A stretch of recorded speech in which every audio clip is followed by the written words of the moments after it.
A luxurious car drives along the mountain road. Inside, there's a couple, a young beauty in a wedding dress and an older man. The girl is happy, having stolen his heart, while he has taken her away from all misfortunes into his secret world.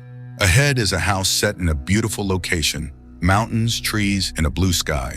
They are greeted by housekeeper Claire and a young man whom the owner calls Oliver.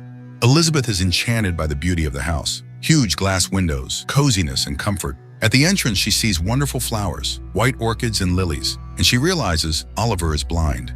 An evening dinner features a lavish table and well-trained servants, and a night of love follows. In the morning, her husband shows his young wife around the house, displaying its expensive decor, paintings, and precious art pieces. There is a luxurious wardrobe filled with fashionable outfits for her, a wonderful kitchen, and rooms more beautiful than the last. All the doors have biometric locks.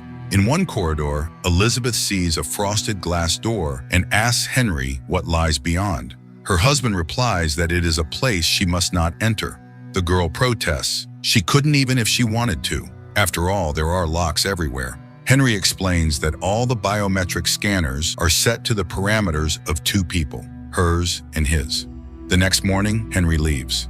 Elizabeth is sad, as it is their honeymoon. She swims in the pool and wanders around the house. Elizabeth asks Claire how long she has worked there and, feeling shy, inquires why such a prominent scholar as Henry married someone as ordinary as her, but the woman does not answer. Elizabeth spends the day reading, trying on outfits and jewelry, and dancing before the mirror.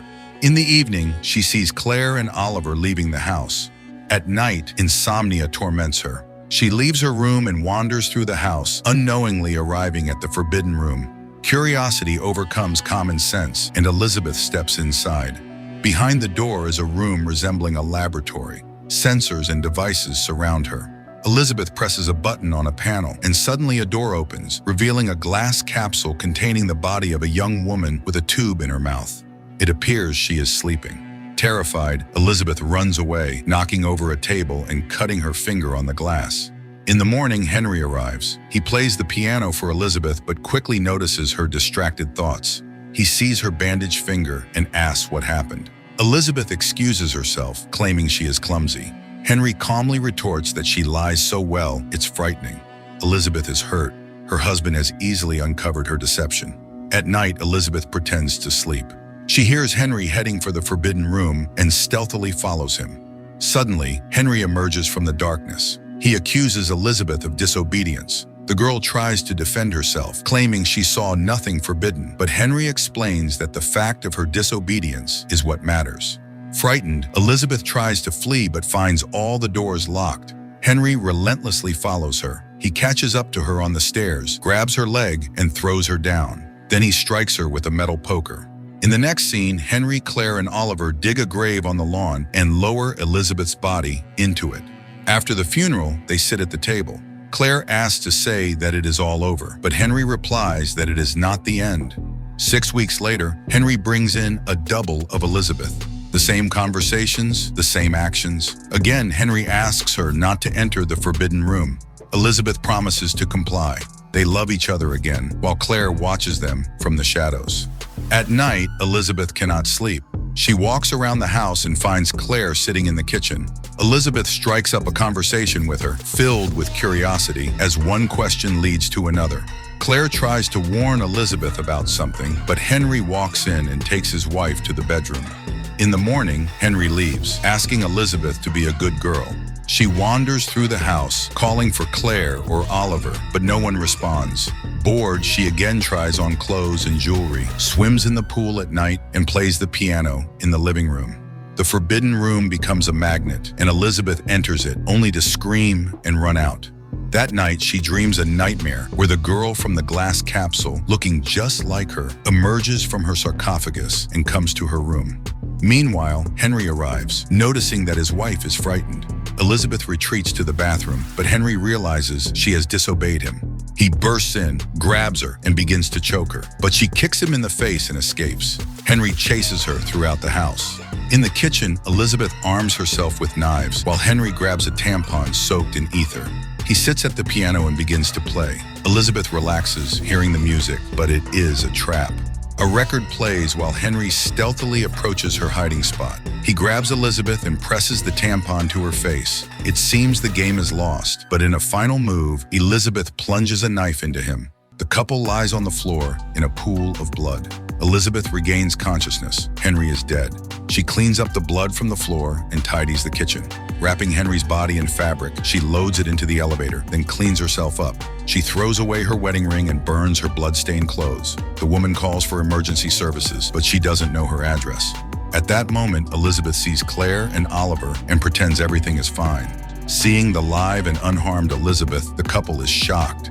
Elizabeth claims Henry is resting upstairs. Claire heads to the kitchen, suddenly collapsing from a heart attack. She reaches for the phone and calls for help. The ambulance takes Claire away. Elizabeth tries to leave, but Oliver says he cannot protect her if she goes out the door. He understands that Henry is dead.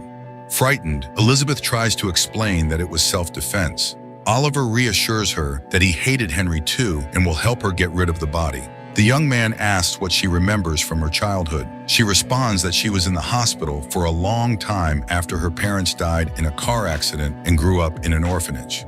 Oliver shows her a nearby house, saying that's where they lived together. Claire knows better because she worked with her. Elizabeth asks who she is. Oliver reveals that she is one of 6 clones of Henry's wife. Number 5. The girl is in shock, experiencing a true panic. She wants to return to her honeymoon.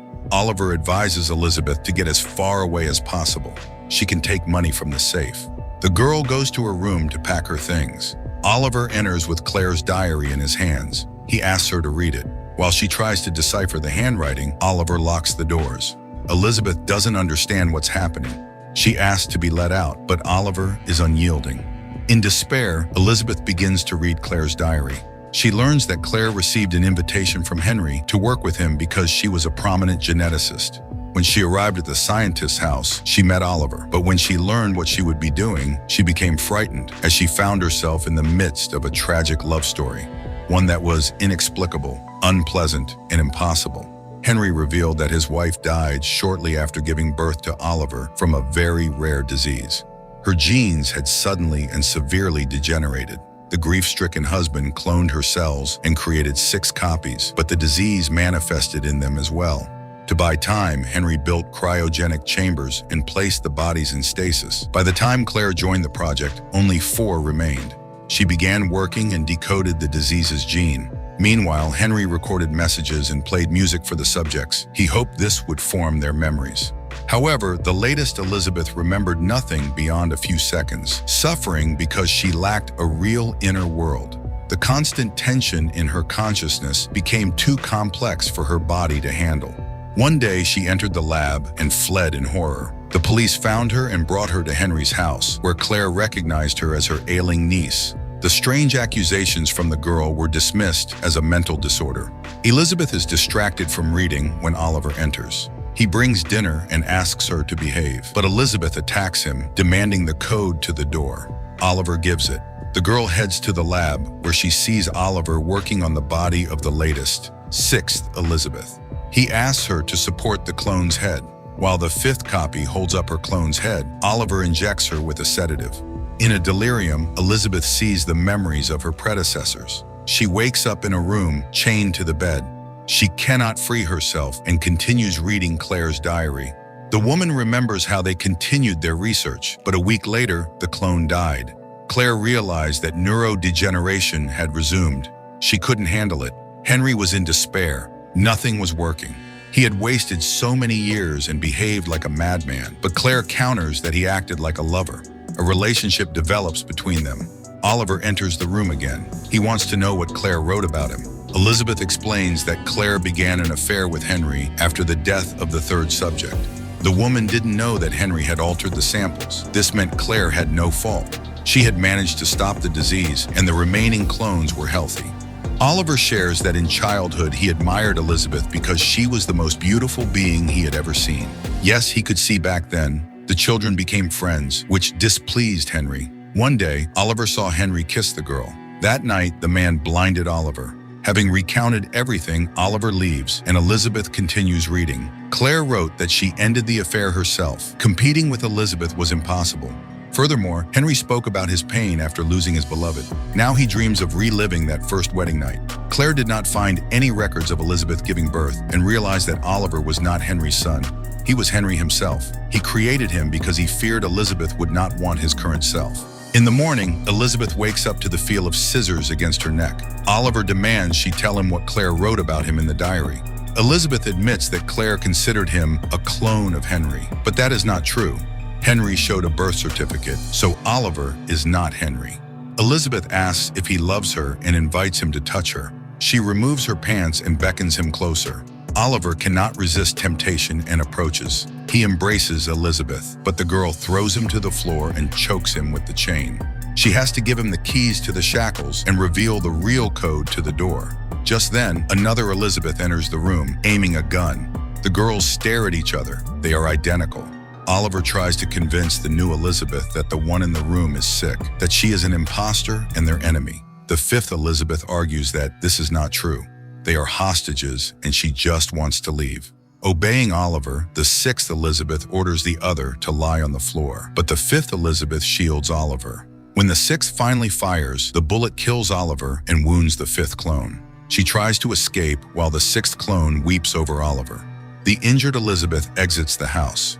In her mind, all the visions and images that passed before her clones merge together. A gunshot rings out. The last Elizabeth kills her double. The final breath and last vision, herself, leaning close to her face. Morning comes. The last clone reads Claire's diary. Henry transfers all his possessions to Claire. Now she can continue her research. The man states that he never intended to kill the one he had wanted to resurrect all his life. It just happened. She died, and now she brings him joy by dying again and again.